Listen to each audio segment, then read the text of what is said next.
O homem não pode descobrir novos oceanos se não tiver a coragem de perder de vista a costa. André Scheer. Marie-Louise von Franz, uma psicóloga suíça, observou uma tendência preocupante. Na metade do século XX, muitos homens e mulheres que já haviam alcançado a idade adulta continuavam sem amadurecer psicologicamente. Eles ocupavam os corpos de adultos, mas seu desenvolvimento mental não acompanhava o mesmo ritmo. Von Franz viu esse problema como tão urgente que, em 1959, deu uma série de conferências sobre a psicologia do puer aeternus, que em latim significa criança eterna. Embora originalmente esse termo fosse usado na mitologia para se referir a um deus criança que permanece sempre jovem, seu mestre, Carl Jung, adotou o termo com propósitos psicológicos para descrever o indivíduo que, como Peter Pan, não cresce. Em uma de suas conferências, O Problema do Puer Aeternus, von Franz descreve o Puer Aeternus como o indivíduo que permanece tempo demais na psicologia da adolescência. Ou seja, todas as características que são normais em um jovem de 17 ou 18 anos permanecem na vida adulta, muitas vezes acompanhadas de uma dependência exagerada da mãe. Von Franz previu que nas próximas décadas, o que ela denominou o problema do puer aeternus se espalharia pelo mundo e afetaria cada vez mais pessoas. Suas previsões foram notavelmente precisas, especialmente entre a população masculina do mundo ocidental.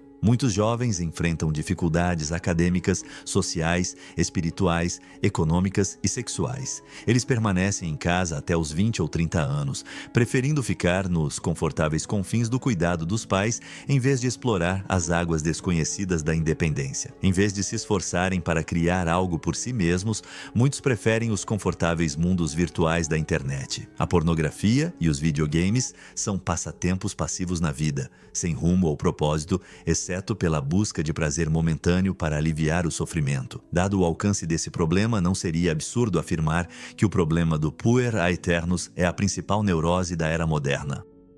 O objetivo deste vídeo é fornecer um antídoto para aqueles que sofrem com esse problema. Para isso, vamos fornecer uma análise psicológica detalhada do homem menino e, com base nas ideias de Carl Jung, Sigmund Freud, von Franz e outros, oferecer conselhos práticos sobre como iniciar um caminho de vida mais responsável, enriquecedor, bem-sucedido e, acima de tudo, independente. Antes de examinarmos a psicologia do puer aeternus, é necessário observar as condições que levaram a esse problema social. E com esse objetivo, devemos discutir como um forte complexo materno atrofia a maturação de muitos hoje em dia. Porque, como observa von Franz, o homem que tem um complexo com sua mãe sempre terá que lutar contra suas tendências a se tornar um puer aeternus.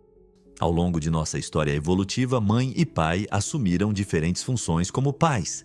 As mães sempre interagiram mais com seus filhos do que os pais, mantendo mais contato físico e sendo mais carinhosas, reconfortantes e empáticas com as dores e necessidades físicas e emocionais da criança. Essa relação extremamente íntima e próxima com a figura materna cria na criança uma marca emocional duradoura ou um vínculo psicológico muito resistente, que os psicólogos chamam de complexo materno. A experiência que a criança tem da mãe é internalizada como um complexo, um acúmulo de energia emocionalmente carregada que escapa ao controle do ego. Sob a sombra de Saturno, os pais não criam esse mesmo vínculo de dependência com a criança. Tradicionalmente, o papel do pai tem consistido em fornecer ao filho recursos, proteção, mas, sobretudo, orientação.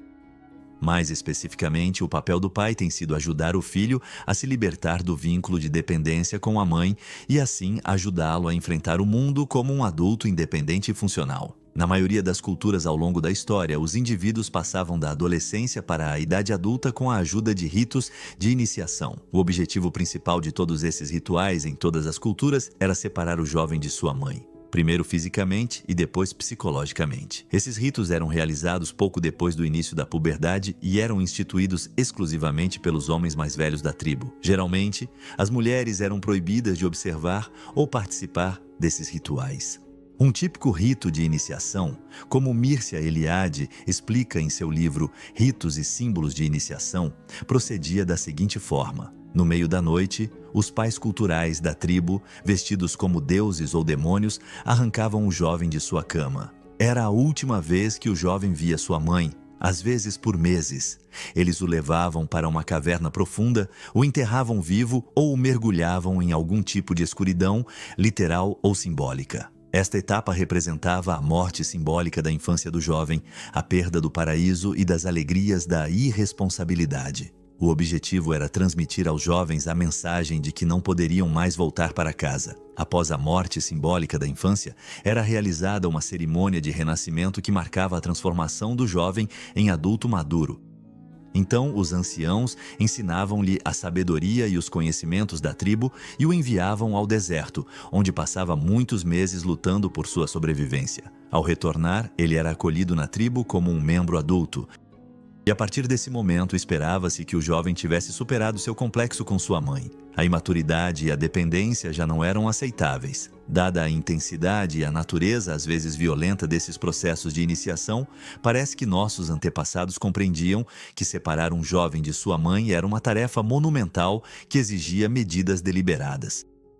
A falta de pais culturais e ritos de iniciação faz com que os jovens de hoje tenham que recorrer ao seu próprio pai para obter a iniciação na idade adulta. Infelizmente, nem todos os pais podem fornecer essa orientação aos seus filhos. Para fazer isso, o pai deve ser forte e independente, estar emocionalmente presente na vida do filho. Deve ser capaz de mostrar com o exemplo que há algo pelo qual vale a pena lutar neste mundo, porque para encorajar com sucesso um jovem a romper com as comodidades da infância, é preciso estar convencido de que há algum lugar para onde vale a pena ir. Os filhos também precisam ver seus pais no mundo, precisam que lhes mostrem como se comportar no mundo, como trabalhar, como se recuperar da adversidade. Precisam da ativação de sua masculinidade inerente, tanto por modelagem externa quanto por afirmação direta. James Hollis, em Sob a Sombra de Saturno, cita um amplo estudo em que apenas 17% dos homens americanos declararam ter tido uma relação positiva com seu pai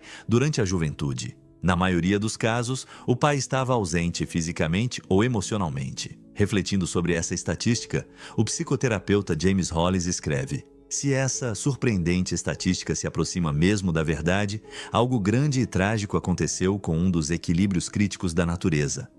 Não é de surpreender que o problema do homem menino ocupe um lugar tão proeminente em nossa era. Os efeitos de um pai ausente são agravados pelo impacto que essa situação tem na mãe. Cria-se uma situação em que, em primeiro lugar, a mãe tende a ser mais presente na criação para compensar a falta de uma figura masculina na vida do filho. Em segundo lugar, o fracasso do pai em fornecer amor e apoio à mãe cria nela uma fome emocional que ela tenta saciar através da relação com seu filho. Essa situação cria a tempestade perfeita na qual a mãe se torna o que os junguianos chamam de mãe devoradora, superprotegendo e sufocando seu filho e se envolvendo em todos os aspectos de sua vida.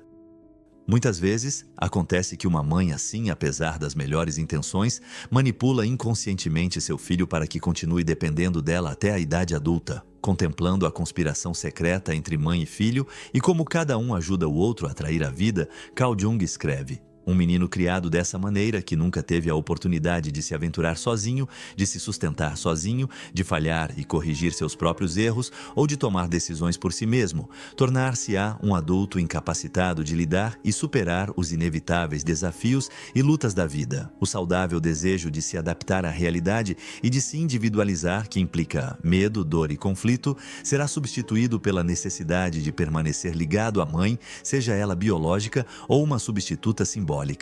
Em outras palavras, quando um jovem atinge a idade adulta com um forte complexo materno, não buscará desenvolver sua independência e evoluir sua consciência, mas será possuído pelo que Jung chamou de espírito de regressão, que nos ameaça com a escravidão com a mãe e com a dissolução e extinção no inconsciente. Este é um tema difícil de assimilar, a maioria o evita e resiste por anos, mas você viu até o fim.